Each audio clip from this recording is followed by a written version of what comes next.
So as we begin the journey of really diving into our soul codes chart and learning and discovering this soul code system more deeply, I like to tell a narrative really of how this all begins from the soul codes cosmology, from this perspective. And so I tell this metaphorical story to give this whole experience a little more context. So here's how I like to tell it.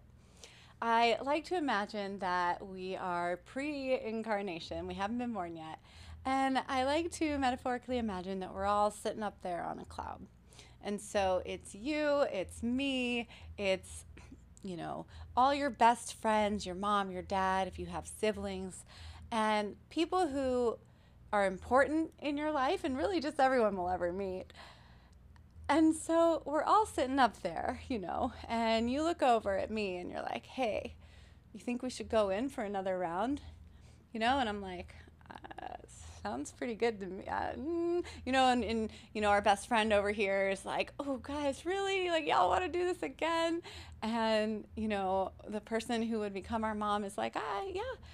I think I could do it. Okay, I'm down, and we all basically, we're chatting about it and we're discussing the options of should we, okay, all right, let's do it. And we decide, okay, we're going in. And the next thing we get to do is we get to choose who we're going to be. We get to choose our avatar. This is mine. This is the one I chose, and that's the one that you chose. And so in this metaphor, we're up there, and now it's as if we're about to go, we're going into the game. And it reminds me of, growing up in the 90s and playing video games and, flipping through the avatars, the characters. And, you can't just choose any avatar. You can't just be anyone or anything. You get to choose your character, if you will. Your soul gets to choose the person you're going to be based off of your past merit. So based off of what you've done and who you've been in the past and, kind of what level of evolution you're at, you get to then choose who you're going to be. So, for example, I'm looking and, I'm thinking, okay, well, this character over here has these strengths and weaknesses, but this guy or gal over there has those strengths and weaknesses. And, this person's going to have these challenges and benefits. This person's going to have those. And then, I land on this character, Shifra, and I think, okay, all right, well, she's kind of got these, challenges over here, but I kind of like that. I kind of like this journey. I like the story arc. I like, okay, I think I could really enjoy and learn and grow, and this just seems like the right fit for me. I'm gonna come in as Shifra, and you choose whoever you are, and they choose whoever they became, whoever they are. We say, all right, guys, see you in however many years. And then we come in. And then there's the whole thing where, sometimes immediately and sometimes over time, people usually, at least to some degree, some more, some less, begin to forget. We forget who we were before we were this. We forget the higher self or the soul self. And, this life, it's a process of remembering. But in the soul code's journey, it's more than just a process of remembering. It's a process of evolutionary growth. And life is the game, as if it were a video game, and this is your avatar. And so the idea is you come in at a certain quote-unquote level, right? Certain skills, certain challenges inherent in the setting already, certain strengths, certain weaknesses, etc. And that is your soul code's chart. Your soul code's chart is this imprint of when you were born. Here are the specific areas of concentration for you in this lifetime. And so, all of the influences are going to affect all of us in all of the different pattern areas. However, for you and for me and, for each of us, specific influences are going to be thematic in certain pattern areas, right? And so this is where life is going to orchestrate, to create certain experiences and opportunities specifically designed for us to learn those specific lessons that go with the influences that belong to each of our patterns for us specifically. So, if your influence pattern is in Bina, then that is your inspiration pattern is in Bina, for example, then life is going to orchestrate certain specific experiences to help you learn the lessons of Bina when it comes to how you are inspired. And this is going to be true for all of our different patterns. So there's going to be an element of what we gravitate towards, and that influence is, it's going to be thematic. And depending where we're at in that growth process, it could come in more as a gift. It could come in more as a challenge, as really something that we're here to learn. And chances are that it's a little bit of both. The point is that that's thematic. So if you're stuck in one of the areas of your patterns, what influence, which sphera is the influence of that pattern for you? Learn that deeper, and that's going to be a key for you. That's going to help you unlock and get to the next level. And then guess what? You get to learn it again at the next level. So this is the premise. This is the idea. And the idea really is that we are here to embody more and more of our soul. And so in terms of that, I think of this analogy.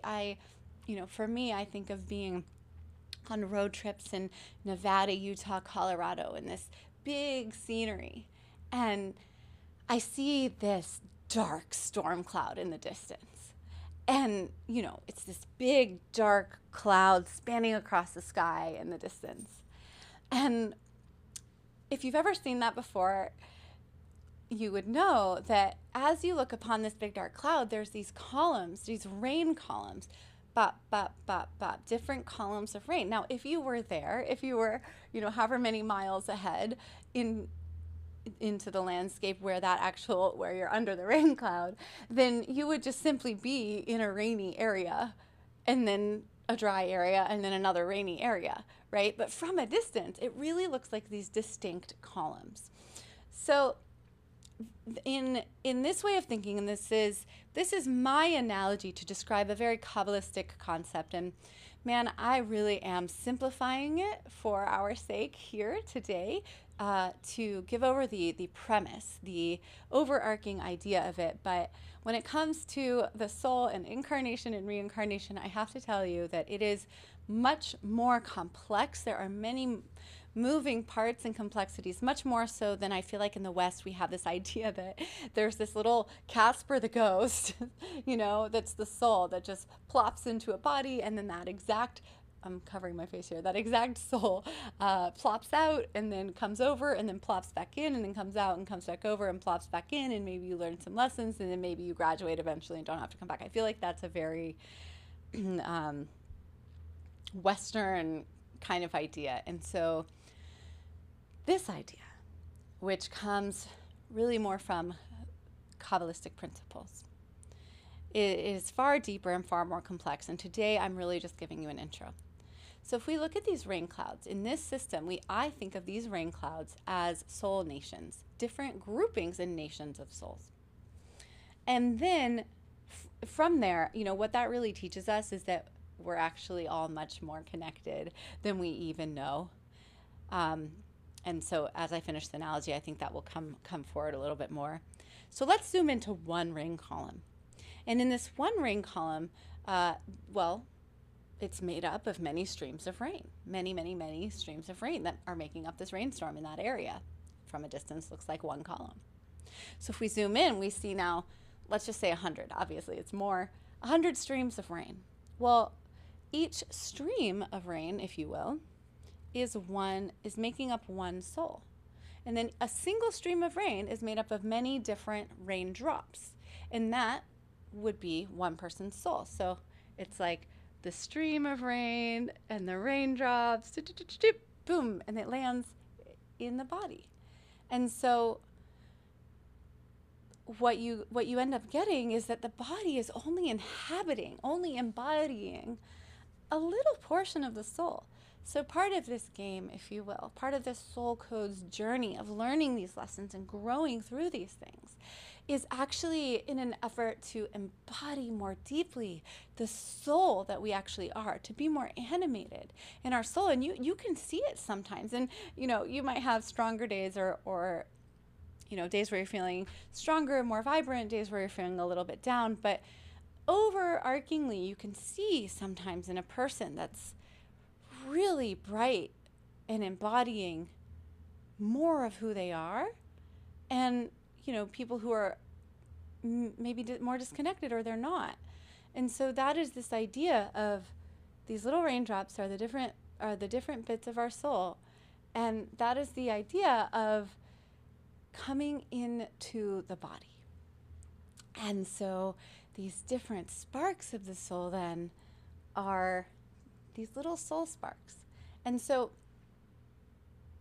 as we go on our journey, hopefully we embody more and more of that. And by embodying more and more of that, the idea is now we have more access to our higher self. We have more access to our purpose. We have more access to who we really truly are and what we really came here to be, and more power to do it with. And so that is the goal, and that is the game.